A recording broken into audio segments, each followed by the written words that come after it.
Hea koolipere, 124-aastane Jakob Westholmi gümnaasium on Eesti Vabariigist 20 aastat ja 10 päeva vanem. Kui see direktori keelde ümber panna, siis on ta täpsemalt 7304 päeva ehk 1043 nädalat ja 3 päeva vanem kui Eesti riik. Ja ometi oleme 124-aastase koolina osa Eesti ajaloost. Oleme olnud vaba Eesti riigi sünni, kasvamisvalude ja karmide aegade juures. Oleme kaotanud maailmasõjas lahinguväljadel 25 Tallinna koolide õppursõdurit, kellest kangelastena langesid sõjategevuses ka Jakob Westholmi gümnaasiumi õpilased Richard Ende ja Johannes Kokla, kelle nimed raiuti igaveseks valgele marmortahvlile koos sõnadega Dulce et decorum est propatria mori. Üllas ja kuulsusrikas on surra Isamaa eest.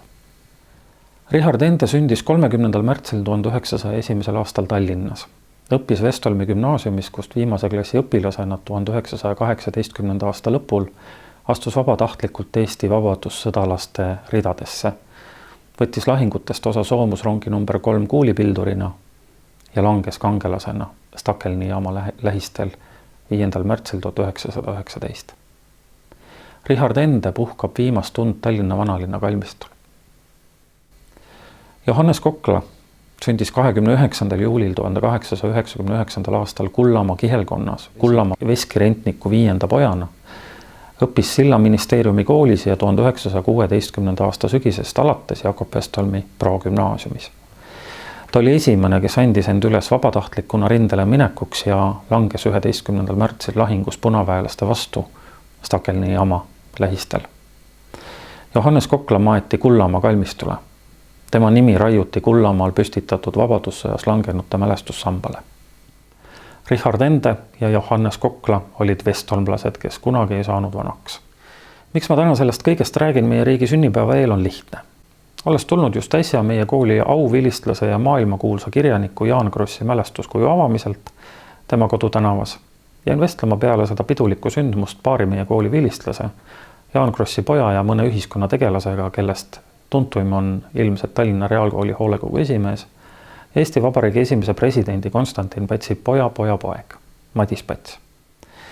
Ning avastasime endid samadelt mõtetelt, tuues paralleele Jaan Krossi Vikmani poiste ja koolipoistest õppursõduritega ja küsisime, kas me ka täna oleme nii aatelised ja valmis oma riiki kaitsma, nagu seda tegid need 81 koolipoissi Narva alla sõdides, kellest 25 jäidki erinevatele sõjaväljadele, sest tahe kaitsta noort riiki oli väga suur. 1918. aasta detsembri peaministri korraldusega saadeti rinde poole teele kõigi Tallinna gümnaasiumide viimase 3, kaubanduskoolide 2 ja kommertskooli viimase klassi õpilased. See oli keeruline aeg ning püüe vabaduse poole oli suurem kui kunagi varem.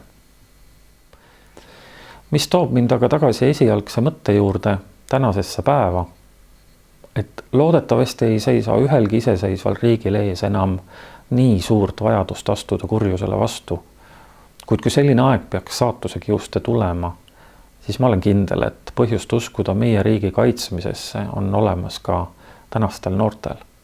Mul pole põhjust selles hetkegi kahelda. Ja ma tahan uskuda ning loota, et me mõistame nii meie praeguse riigi kui ka kooli vajadust kasvatada meie noortes oskusi aidata oma sõpru, lähedasi ning abivajajaid, ka siis, kui vahel on äärmiselt raske. See on kooli ülesanne. Ja minu suureks unistuseks on see, et ükskord jõuab meie kool taas sellesse aega, kus me kõik väärtustame järjest rohkem oma kooli, haridust ja ühtehoidmise tunnet, sest ainult nii püsivad pikalt rahvused ja riigid. Teisiti ei ole see lihtsalt mõeldav. Ja läheneva 104-aastase Eesti vaba riigi sünnipäeva eel ma lõpetan Jaan Krossi sõnadega Vikmani poistest, mis on üks enim tsiteeritud lauseid Eestis viimasel ajal. Meid eestlasi on niivõrd vähe, et iga eestlase siht või vähemalt iga Vikmani poisi siht peab olema surematus. Ma soovin meile kõigile õnne Eesti sünnipäeva puhul. Elagu Eesti!